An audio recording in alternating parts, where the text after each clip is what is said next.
All right, now we are going to do part 2 of solving trig equations with identities. This is section 9.1. And it is on verifying identities. So this problem says, verify the equivalency using trig identities. And so it is the tangent of theta times the cosine of theta is equal to the sine of theta. So what we want to do is we want to use our trig identities to verify that this side is equal to this side. Now when you're verifying identities, you cannot change signs, you can't divide by things on both sides. You just have to leave this side separate and this side separate.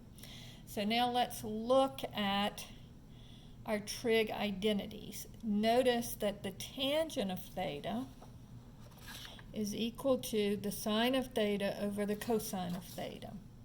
And so that's one of the techniques that we're going to use, and I'll write it over here.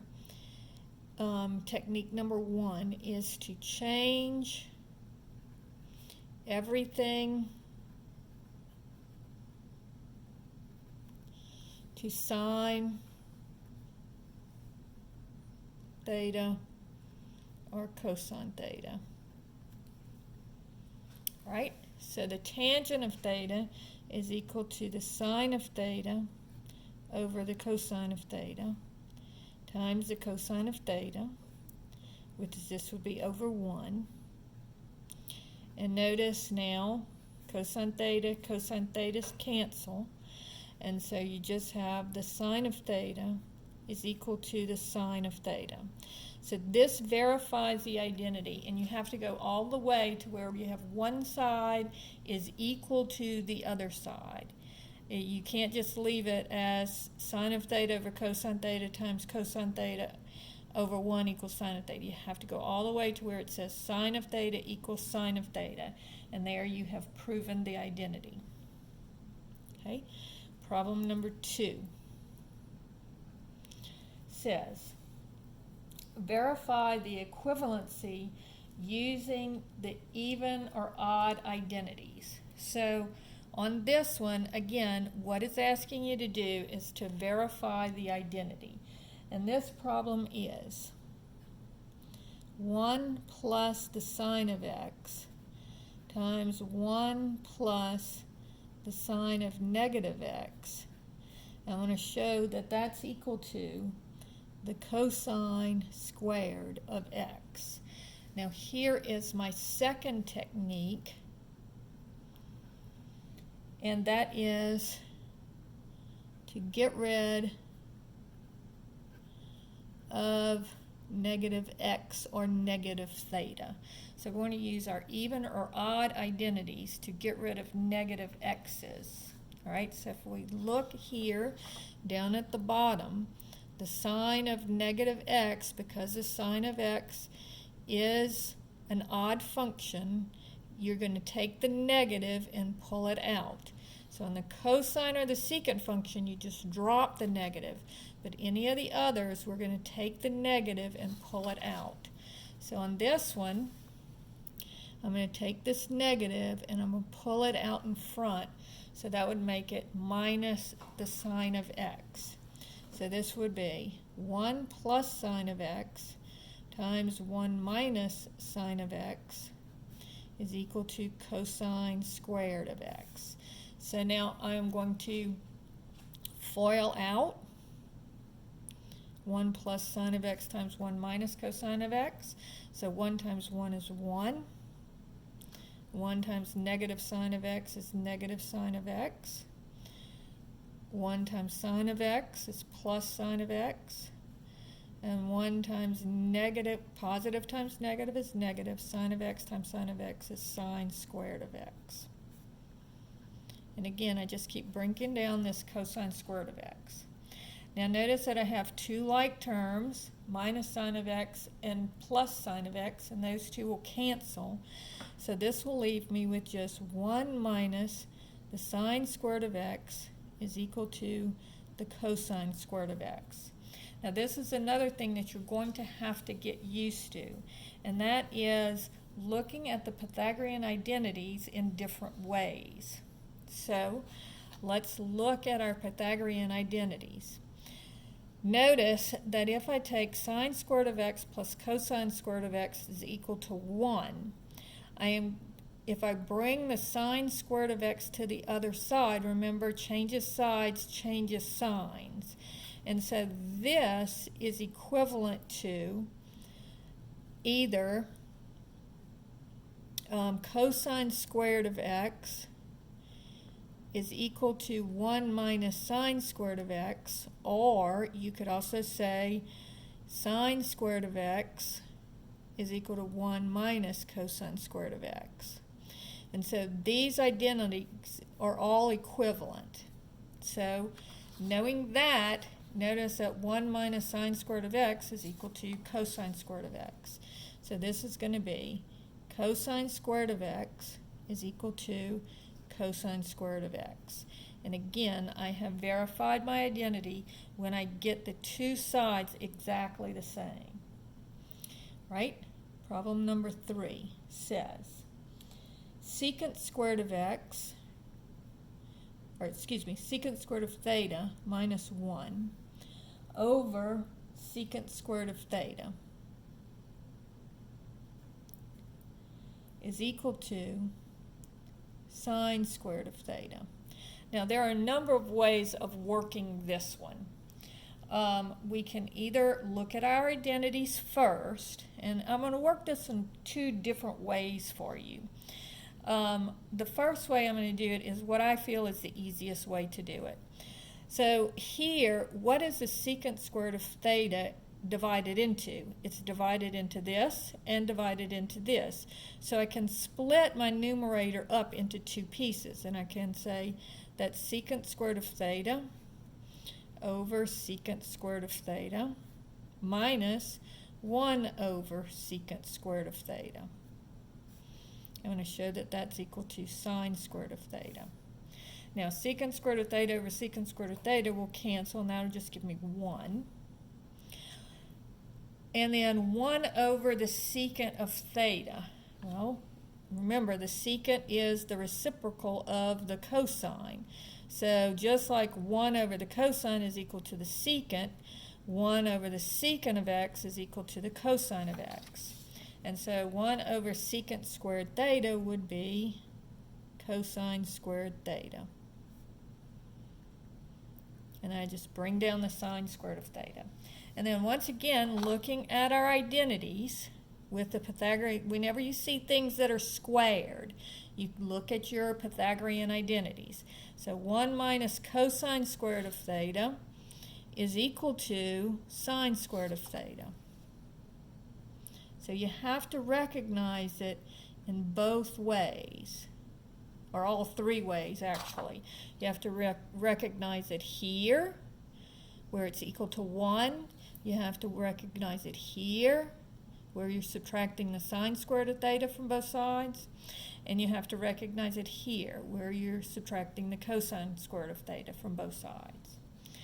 So that proves that, or verifies that identity. Now, let's take that problem and we're going to work it in a different way. So this says secant squared of theta minus 1 over secant squared of theta. Now looking at this one, again, I can look at this and I can say, if I subtract 1 from both sides, tangent squared of theta, or of x here, is equal to secant squared of x minus 1.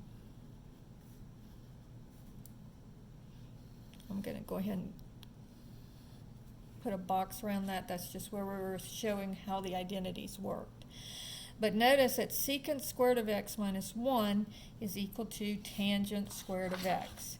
And while I'm at it, I can also say that if I subtract tangent squared of x from both sides, I get 1 is equal to secant squared of x minus tangent squared of x. So, and again, you have to recognize that whenever you see anything squared, think of the Pythagorean identities. So this is going to be equal to tangent squared of theta over secant squared of theta. And I want to show that that's equal to sine squared of theta. So now I'm going to use my quotient identities and my reciprocal identities. The tangent of x is sine of x over cosine of x. So sine of theta over cosine of theta. And then the secant of theta is 1 over the cosine of theta. So this would be 1 over, and I'm sorry, these are squared. This would be 1 over cosine squared theta. And so now I'm going to change flips. So I keep my numerator, sine of theta over cosine squared of theta times, so I keep the numerator, I change the division to multiplication, and I flip the denominator. And again, we would put that over 1. And then finally, the cosine squareds of theta cancel, so I just get sine squared of theta equals sine squared of theta. Now, I do believe that working it this way is a little bit easier than working it like this, but whichever way you prefer is fine. Now, question number 4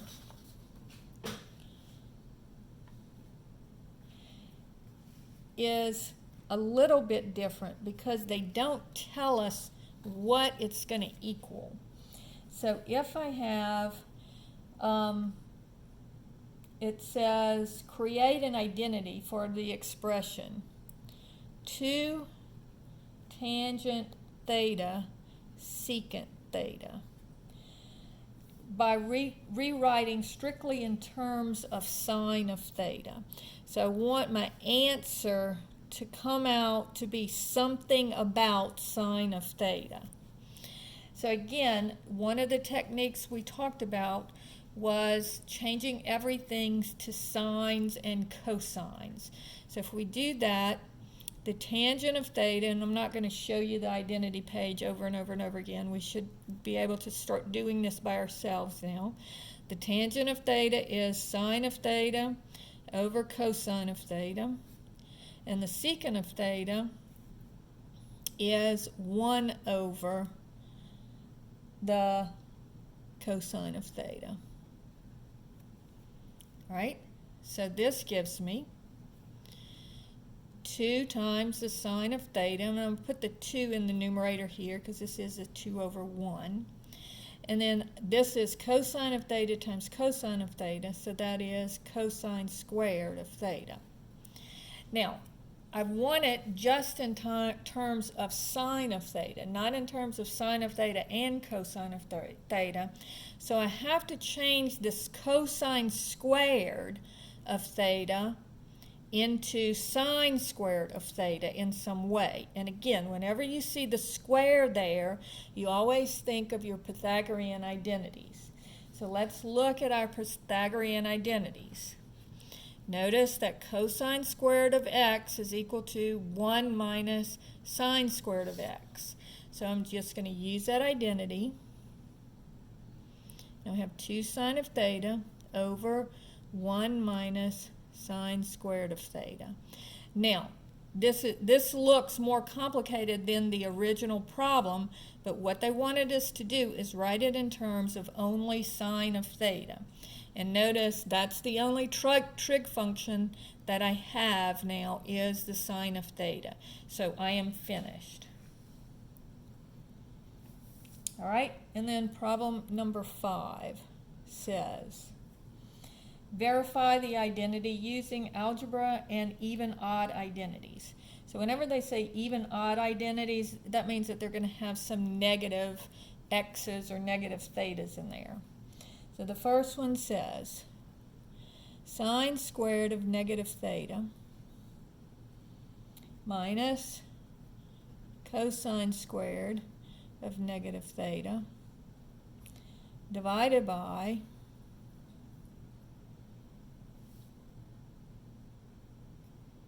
sine of negative theta minus cosine of negative theta. And then we want to show that that's equal to the cosine of theta minus the sine of theta. Now this one looks a little bit confusing because notice that what I'm going to want to do here is I would want to take my negative out and make this the negative of sine of theta. Because remember, on my even-odd identities, the only even ones are cosine and secant. So everything else, the negatives come out. But notice that this is squared. And so when I square that negative, because you're going to take the sine of the negative theta, which would be a negative answer, but then I'm squaring that negative, so this still becomes positive.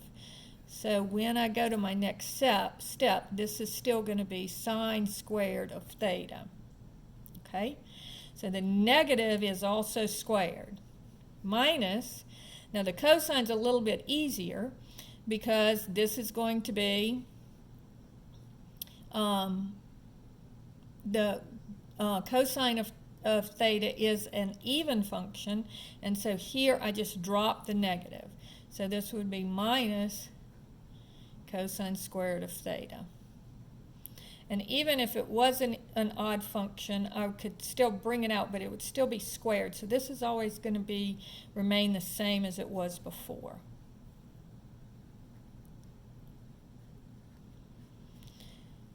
Now, I'm going to take my negative out here, and again, with the sine and the tangent, it comes out.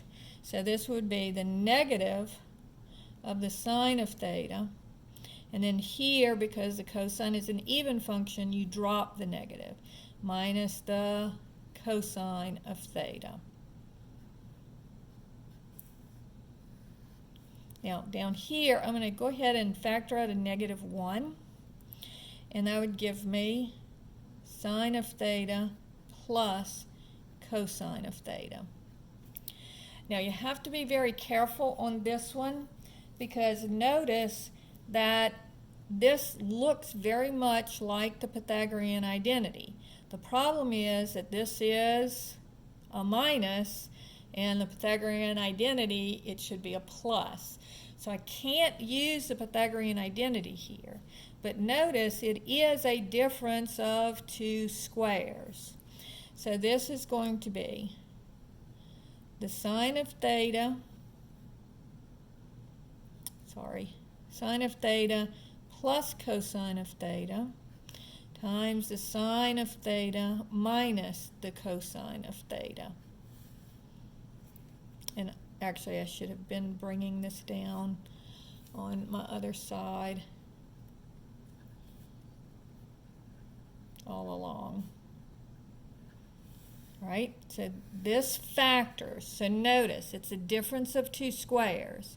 So I have the square root of sine squared of theta just gives me sine of theta. And then the square root of cosine squared of theta is just the cosine of theta.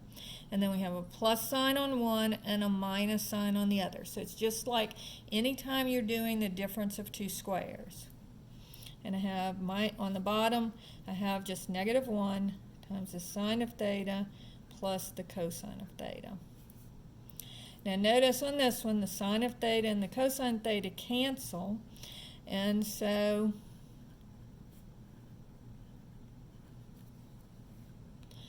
I have just sine of theta minus cosine of theta over negative 1 is equal to cosine of theta minus sine of theta. So first, dividing them both by negative 1, negative into positive gives me negative, and negative into negative gives me positive.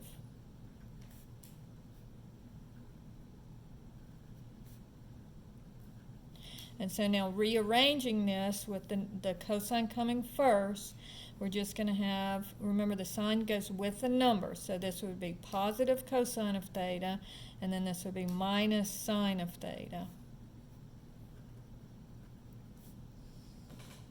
And now they are identical, and so we have verified that identity. All right? And then problem number 6 says 1 minus cosine squared of x times 1 plus cotangent squared of x is equal to 1. So now, once again, see whenever you see the ones with the signs and squared and cosine squared or cotangent squared, just use that Pythagorean identity.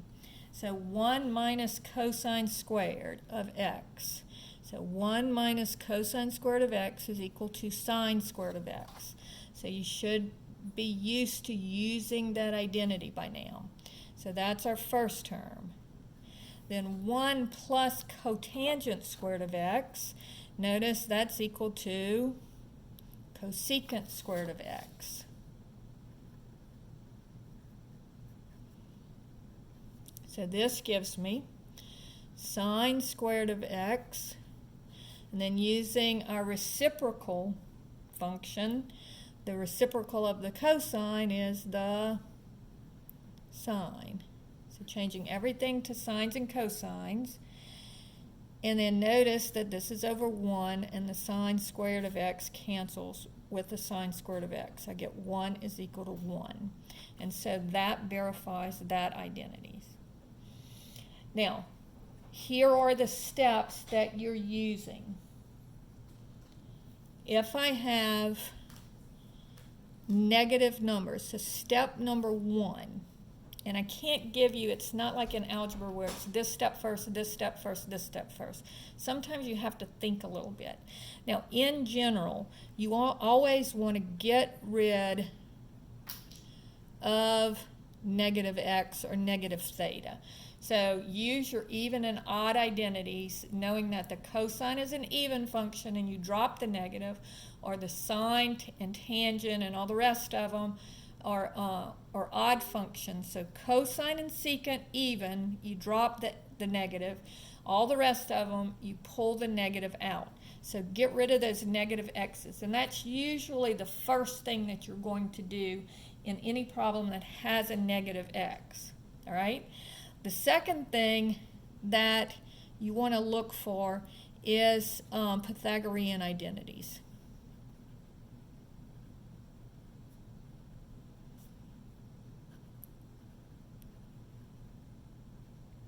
So anytime you see sine squared of x or cosine squared of x and it has a 1 with it, or if you see tangent squared of x or secant squared of x and it has a 1 with it, or if you